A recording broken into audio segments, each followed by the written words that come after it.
Hello, today is December 2nd. Overdue. Usually get up. We've both been very tired. And then we went to a christening of a boat. One of the men here, the Distad rep, got a boat in from Japan. I don't know, how large is it, Greg? About 82 feet. About 82 feet long. And he had a christening party. We were out on the boat. And as usual, any kind of party, there's a feast. And we had, for the first time since the typhoon, fresh meat. We've been having canned meat. And we had beef and pork and chicken, and it was just yummy. After a while, people started getting sick, though, the motion of the boat and everything, and we finally came back.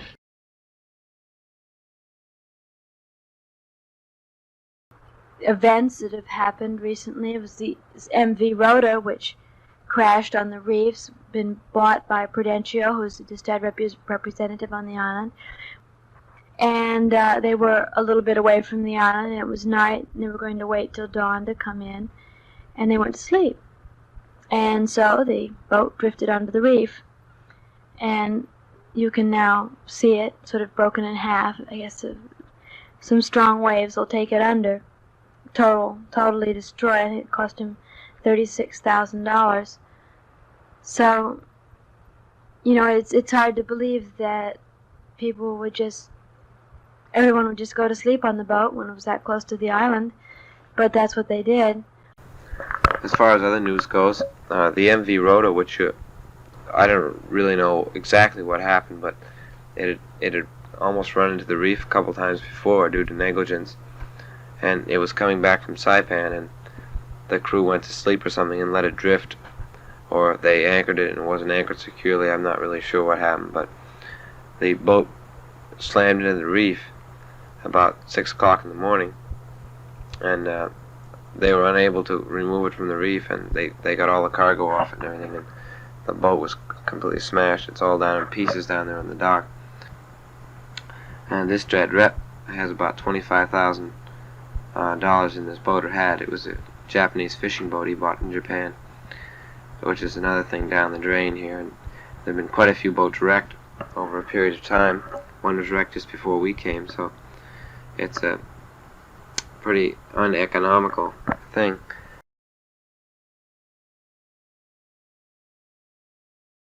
Not much else has happened of too much excitement. They're trying to dredge a harbor. This is Rota's big problem, the harbor. I think 19 ships have gone down the last few years. We had 2 Korean vessels in here, one of which had hit the reef around, and they weren't sure what they were going to do.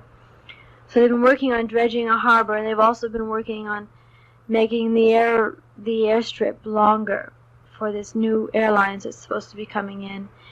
When that starts, we're supposed to only get one flight from Saipan a week and one flight from Guam a week, which ought to change things a bit. But that's not definite. It's not definite when this is going to start. It'll be interesting to see what changes are made, if any, and how it works. Because there are only 2 planes now servicing the whole trust territory, and weather isn't dependable. It's part of the problem getting to and from Rota, that if it's raining, the planes don't land, or that they think they're going to have any kind of trouble at all, they don't land, because there's just nothing on Rota to take care of any problem that they might have. So a lot of times, if you're expecting to go someplace or expecting to stay to meet somebody, the plane will not come or will not land. And this transportation problem causes additional problems in that one of the main assets of Rota is that it's capable of growing a lot of vegetables, and it's got beef. And if we could just get this off the island in a dependable way, there's quite a market for it in Guam and in Saipan. But until there's a harbor, you can't depend on the boats being able to come in and out. We may go for a month without one of the boats coming in because of the water, because of there being small craft warnings. There's small craft warnings all the time.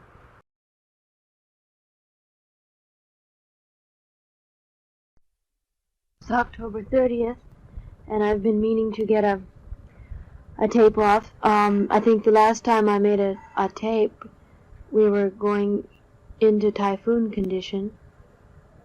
It seems to me it was right about a couple weeks ago, maybe, or a week and a half ago. The storm it was coming, did not reach typhoon force by the time it hit here, so we just had very strong winds and a lot of rains. We missed Monday. We heard about it Monday afternoon from school. We missed Tuesdays of school and Wednesday of school. Greg and I packed everything away and helped other people and waited it out. The boat here, the Marianas, was ruined in that storm and sunk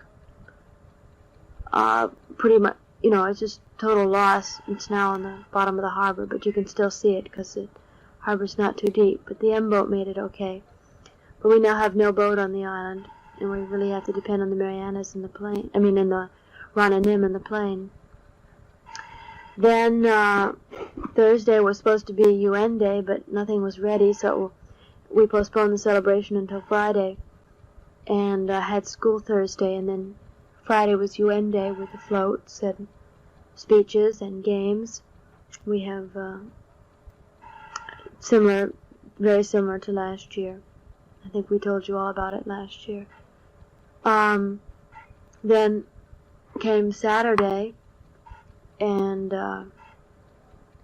we had a lot of work to do, getting everything cleaned up and getting everything set. And then we got the word that there was another typhoon coming, and this one was really strong, much stronger than Gilda. I think sustained winds are 135 with gusts to 175. I'm not sure of that. Anyway, this was heading our direction, and it was supposed to hit Sunday evening. So we came home and weren't too enthused about packing everything and getting everything all set again. It took us a while to get it all unpacked and everything cleaned and in shape. So we sort of waited to hear what the storm would do. It went about 80 miles the other side of Guam, and we just got light winds. It's, nothing drastic. It could have really destroyed Guam and Rota, but it didn't. So we lost Sunday just with that, getting boarded up and waiting around for it to see what it would do, listening to the radio. And it's kind of hard to do other things because you get everything packed away and there's nothing to do anything with, and you kind of don't feel like it. The waves were really something. We went down and watched the second typhoon really, really damaged the Marianas, which had already sunk, but this sort of took it apart. And we watched that for a while. And then we had school again, Monday, Tuesday, Wednesday. But it was sort of lost. We'd lost the whole previous week, and it's taken us all week to get in the swing of it. I don't know what the kid told you about the boat situation, but it's a pretty bad scene right now. The boat, Marianas, the last one. Well, not the last one. There's one other, but there's this big hassle about it. It's been on dry dock for a long time, and I don't think they'll ever get it back in the water. But anyway, we have no boat now other than the M boat, which goes out to the Rana Nim. And I think the Rana Nim's coming in tonight for the last time, and it's going to Japan for a month. So I don't know what we're going to... We haven't got much food in the store at all. They've been bringing some stuff in on the plane because it is 2 cents a pound air freight now, but even so, we're always low on rice, milk, flour, and this kind of stuff. But it's the same as last year, as long as we don't have a typhoon on the 13th of November, we'll be all right. The same kind of thing happened last year. The stores got low on food, and then we got a typhoon, and of course, this completely ruined us because there wasn't any food supply here before, but we usually try to keep quite a bit of canned goods and various things on hand in case we do have a typhoon. We've got a couple kerosene lanterns and candles, flashlights, and we bought a whole box of batteries for our radio and tape recorder now, so that we're getting pretty well used to these typhoons and getting ready for them. It's been a bad scene. They've been coming along one a week or so. And I think you can gather by this tape that we're kind of sick of typhoons boarding up, this kind of thing. And that's one thing I won't miss when we do leave here, and I also won't miss this climate as far as destroying a lot of these things, period. My radio looks so atrocious, you know. It was also nice and shiny when it came out here. It's all pitted and everything else. Still works fine.